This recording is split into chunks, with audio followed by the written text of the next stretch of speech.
There is still very, very real animosity between CM Punk and Seth Rollins. Plus, Braun Strowman misses WWE events following an illness, and Sting could be returning with a new look. It's all in the Cultaholic Wrestling news right now. CM Punk and Seth Rollins headlined Raw's Netflix premiere in a banger of a match that went about 20 minutes, fueled by a lot of vitriol and hatred. Piss and vinegar and all that good stuff. There was lots of piss. A lot of piss, a lot of vinegar. It's a story that kind of invokes a bit of real animosity between the two, a rivalry that is still very much there, it seems. That is according to Bully Ray, who was on Busted Open Radio, giving us some intel behind the scenes on the relationship between CM Punk and Seth Rollins. Yes, he said no matter how much the boys hate each other, if we're around each other for a year, things are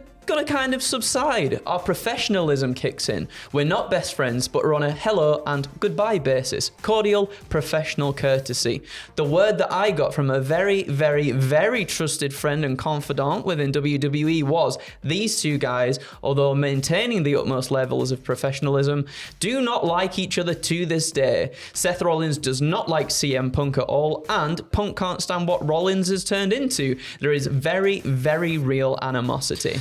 The dislike between Punk and Rollins is well known. We know that Rollins was making comments about CM Punk in press interviews in the run-up to what would be CM Punk's return, which we didn't know at the time. No. That was going to be the thing. He also talks about how the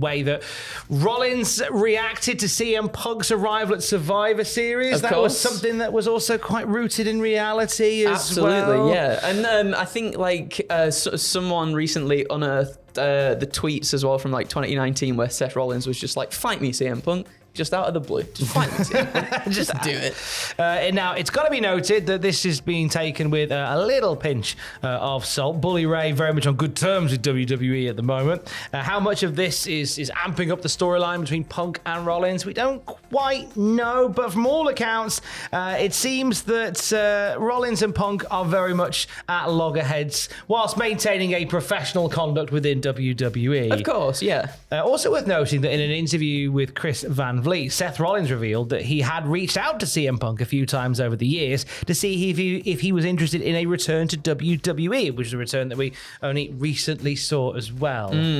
I think that little bit of spice adds to the story, adds to the matches. Absolutely, and I think both of them know that, that's big money match right there, isn't it? Between the two of them as well. There is genuinely a lot of history between the two. A lot of similarities, some might say as well, as they've said in their promos and everything too.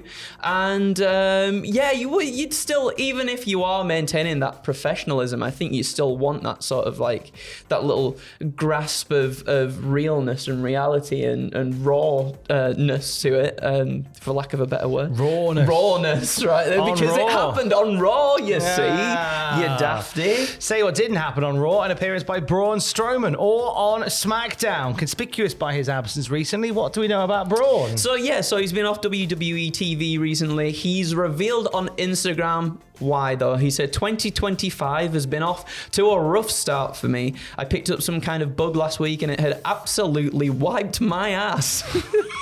I wish I had a bug that wiped my ass for me. I laid in a hotel room. Poundland toilet paper spokesman, I can confirm that some bugs do indeed wipe your ass. I laid in a hotel room for 4 days, 3 with a fever of 102 or higher for the first 3 days. A week later, I'm finally over what I think is my hump. My severe body aches are finally easing up. Today is the first day I've been able to move around and really do anything. I've lost 36 pounds in this week. Had tests taken, and they all could determine, and all they could determine is that it was very bad flu. Thankfully, I have had to miss the last few weeks of SmackDown, the premiere of Raw on Netflix, and I will miss TV again this week. This is yet another speed bump in the road. I will be back bigger and stronger and badder than ever. There hasn't been anything this life has thrown at me that I haven't been able to overcome, and this sure as hell isn't going to stop me in having one of my best years today. 2025 2025, your ass is mine. Whipped, wiped, or otherwise, his ass, the ass of 2025 belongs to Braun Strowman. Now, having recently rejoined Slimming World, as I have, because don't worry, I'm aware, I'm a fat boy and I'm fixing it. I lost 5 pounds on Monday after my first weekly weigh-in. Which is incredible. £5 down. In a week, that's mint. But £36 in a week, 14 stone in a day. I obviously, I don't want to wish flu upon anybody, but No, in the way that my mind's going, I kind of want to be on the Braun Strowman flu diet. Give him a bit of a ring. See if he's got any in the vial somewhere for you. Can I have that flu that wiped your ass the other day? All jokes aside, there's been a nasty old strain of flu that's done the rounds here in the UK and across seas as well. And obviously, we wish Braun a full and speedy recovery. In an interview recently, interestingly, Triple H talked about SmackDown plans changing very last minute. This was due to injury and illness. Yes. One can connect the dots here and decipher that Braun Strowman was factored into that first SmackDown of the new year. You'd assume so with the feud he's been having recently with Carmelo Hayes. You would have thought there might have been something there between the two, yeah. Very possibly they would have had him as part of that show, but they didn't. Full and speedy recovery to Braun Strowman. Get that train a-rolling once again, and then get these hands to wipe your ass. Let's go over to New Japan Pro Wrestling. Chris Charlton recently suspended from the company following comments made during AEW Wrestle Dynasty, in which I personally believe that he was playing the role of pro New Japan commentator. Many believe he took it too far, including the New Japan CEO, who felt that the comments were insulting towards their media partners. And consequently, Chris Charlton was suspended from the company. Tony Schiavone put out a deleted tweet a few days ago, which you will have picked up, in which he says, "Hey, Chris Charlton, speaking for all of us in AEW, GFY." Which means go and F yourself. Speaking for all of us who've been around you, take a shower once in a while, which is a little bit mean. Tony Schiavone deleted that tweet, and then he was absent from Dynamite this week, and this started the rumour mill turn as to whether or not he was in a little bit of trouble for the tweet that he sent. Well, the Wrestling Observer had reported that Tony's absence was not a suspension due to the tweet that has now been deleted, merely a family situation. He's expected to be back for Collision. Just wanted to mention that here to kind of address some rumours that are doing the rounds. Wanted to put to bed the fact that Tony isn't being punished for that comment. Chris Charlton, however, is being punished for his comments because he's suspended until the New Japan Cup. So we'll keep an eye on that story as we get more at cultaholic.com. We saw a new face in the ring in the dark matches for AEW Collision, didn't we? Yes, we did. Jojo Offerman was at the AEW Collision. She was the ring announcer for Collision last week and announcing for a dark match that aired before the show. Fightful Select report that those they spoke to in AEW said that she's expected to do more with the company. Fightful weren't given a specific role or time frame, however. So this is Jojo Offerman, the widow of Bray Wyatt, who left WWE very quietly in 2021, and I'm keen to see whether or not she'll end up doing more stuff with AEW. At least I was keen until I heard Fightful saying, yeah, she probably will. Yeah. Nice to hear. Yes, it is. She's brilliant as well in that role too. She's really, really good. I'd like to see more of that, and I'd be intrigued to see what Sting is cooking up here. So Sting retired last year at Revolution, done with the world of wrestling. However, this week, Steve Borden, filed a trademark for Old Man Sting for entertainment purposes. Now, when I think of Old Man Sting, yes, I think of Old Man Logan.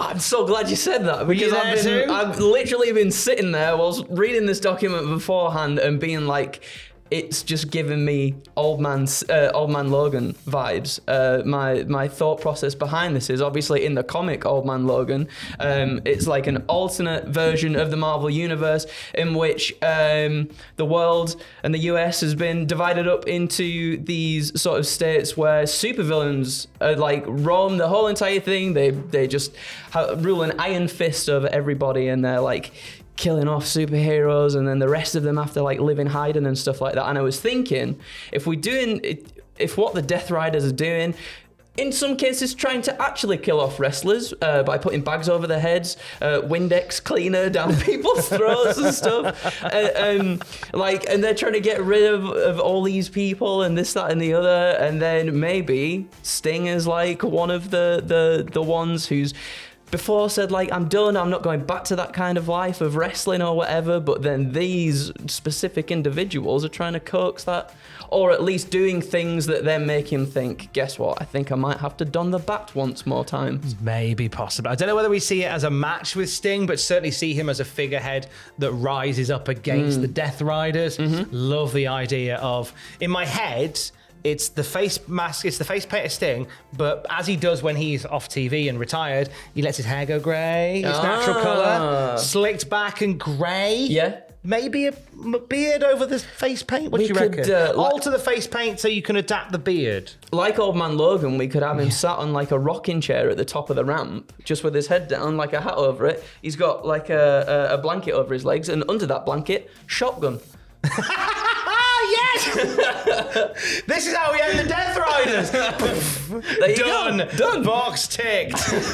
But I like the idea of not Sting coming back for another run, but certainly an appearance by a craggy, weathered, sort of older looking Sting. Let the grey hair grow. There was, and I wish I could remember what it was. I stumbled across a YouTube channel years ago, and it was a guy that was doing these far-fetched storylines in WWE video games, and one of them did indeed feature, if memory serves, an old man Sting. That's awesome. Which was Sting with the grey hair. It looked great. That's very cool. Picturing that with my mind's eye. But you're right. I think, maybe not in a match capacity, but maybe, be there to rally on the likes of your Darby Allins and your Orange Cassidys and people like that to really probably overthrow the Death Riders for good. We should be writing this. We should be, shouldn't we? We should be flipping well writing this.